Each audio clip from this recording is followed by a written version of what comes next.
one of the people in the area where we lived. He used to work with me or stayed with me, and I was living in the hope that he would come one day and ask for my hand in marriage. One day, while I was alone, he closed the door and came in and started to say to me, "I want you." He used to work for me in the company that I work in, or the one that I married for my father. As soon as he entered and closed the door, I felt dizzy and overwhelmed when he told me that he could not do without me. Welcome, my sweetest followers. May you be well, healthy, and happy.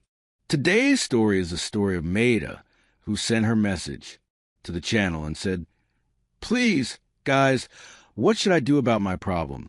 And I know that I am the reason for it.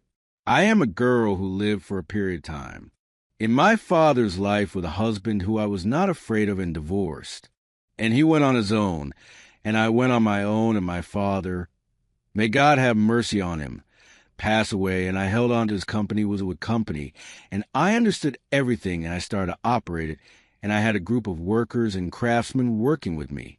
One of them was named Faithy, and he was a very kind man. He was not old. He was young. He was only 28 years old. The important thing is that he was a little attached to me and to my father. Also, because he is a stingy man in himself, not stingy with money, because he is poor and stingy with himself in feelings and emotions and everything, although he was handsome and like the moon. The important thing is that I felt that he was inclined towards me and wanted to marry me or wanted to talk to me, and I was waiting for this day impatiently. But it did not happen. I found him saying to me, "I love so-and-so, and she is someone who is less than me in everything." And his neighbor lived next to him, and he said to me, "I love her, and I want to propose to her." And I actually found him walking with her. My madness flew away. My jealousy reached the sky, and I said I could never take him from me. I started to surround him with money, and a lot of money. I hinted to him that I wanted to marry him and such, but he still preferred her over me and went to propose to her. At that moment, I decided that I had to think of a plan to keep him away from her and get him close to me. What did I do? I went in and brought one of the people who work for me. There was always enmity and problems between them. The important thing is that I agreed with him that he would surround the girl and try to make her fall for him and make her love him. The girl would become attached to him, and he would make her understand that he is rich and such, and that he has money. And I gave him a lot of money to do that. And the boy actually started to implement this talk, and the girl became attached to him every day more than the day before. And he would bring her gifts, sometimes gold, and sometimes I don't know what, and chains and all this talk, and she became attached to him, and in the end she left this boy who I love and am attached to him, and went and got engaged. To the second time, at that time, I was so happy that I didn't suffer, and I found him coming to get close to me, and telling me that he admires me and wants to marry me. But he is afraid of the difference between us, financially and such, and education. I told him there is no such thing. I want to marry you, and he said to me, "Okay, let's get engaged." And we got engaged. After the engagement, I was spending a lot of money on the basis that he would be the one who brought the apartment, who would furnish it, who would finish it, and who would furnish it, so that no one would say anything about him and say that he is a man who has his word and knows how to cover it up. Anyway, he would take the money from me and say to me, "Today I did this in the apartment. Today I did this in the apartment." And when I would tell him, "I want to go see it," sometimes he would hesitate and make excuses to me, and sometimes he would take me with him. I would actually see what he said, and at that time, when he said, "The contract will be in my name," I didn't say no. I wanted to make it bigger in any way on the basis that I would make it look good to me in front of my family and in front of the people. Anyway, after I finished the apartment, furnished it, and did everything, and it was supposed that he and I would get married and tell people, and he would come and propose to me, he kept stalling and saying to me, "Okay, This month is the month. The next one. Dada, I am busy, I Dana, I sat. I quarreled with him, and I started to watch him until I saw what shocked me. I found that he took the girl who was walking with him, and he loves her and left her walking with him, and they were going to the apartment. I was very shocked and sat. I made a sound and went out to the apartment and knocked hysterically. I entered and found them sitting in it, and she was changing. Her clothes fell very normally with the house clothes, and it was the same. I sat there getting fed up with them and saying to them, "What's wrong with you? You're the one who came here to my apartment." He said to me, "What's your apartment?" "Oh, mother of an apartment. This is my apartment." I said to him, "How do you mean?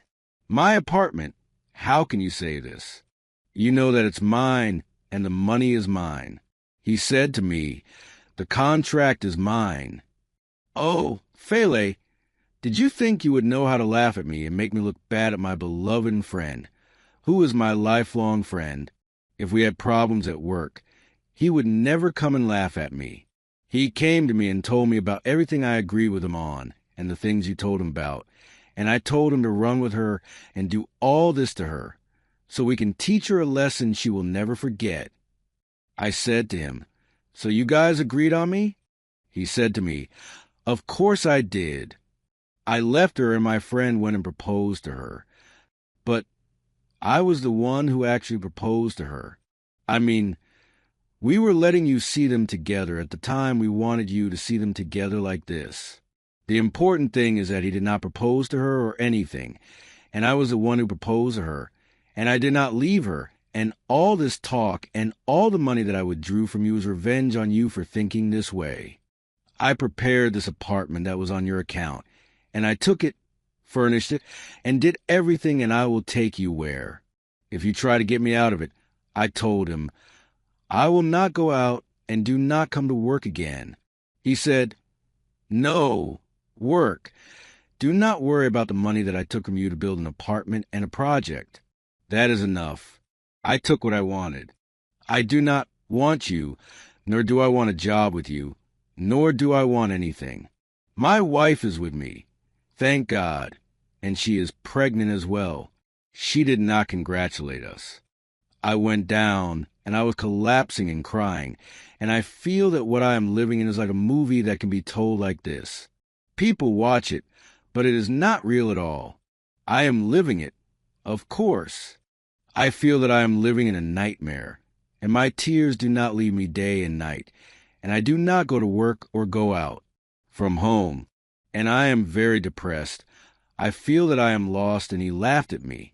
There are a lot of money, and I do not know how to get back my money, and I do not know how to get back the person I loved, and I lost everything. I lost psychologically, morally, and financially, and I also lost the person I love, and I lost everything I want. He is supposed to. How do I take revenge on him, and what should I do? I am very upset and tired, and I want to rest because I laugh at you in many things and don't do or go or come.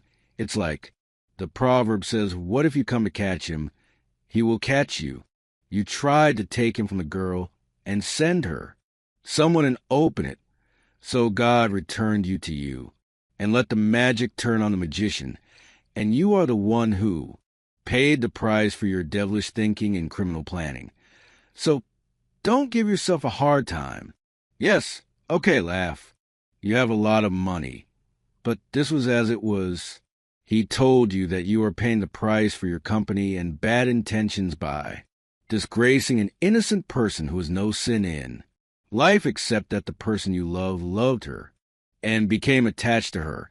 And then this is a factor in you, meaning when you think of someone suitable for you. We are all equal to 9, and there is no difference between us and each other except in piety and good deeds, but social.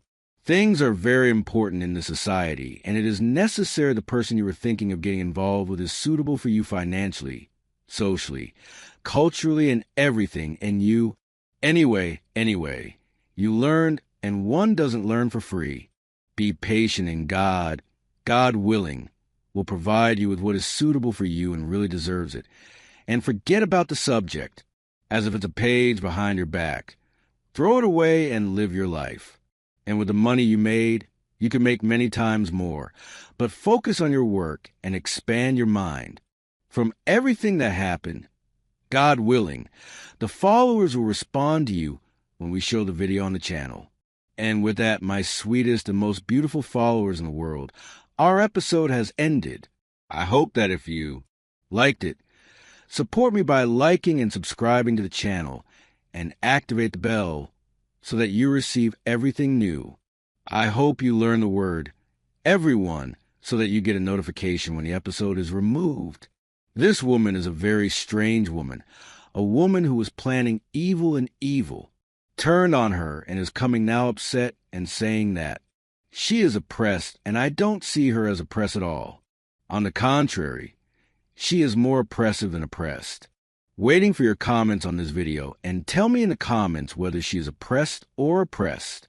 And does she deserve the punishment that God punished her with, or she was wrong more when she was swindled out of money, and her lover left her waiting for you, and I promise that we will meet in a new second video. See you all, my sweetest and most beautiful followers in the world. Bye-bye.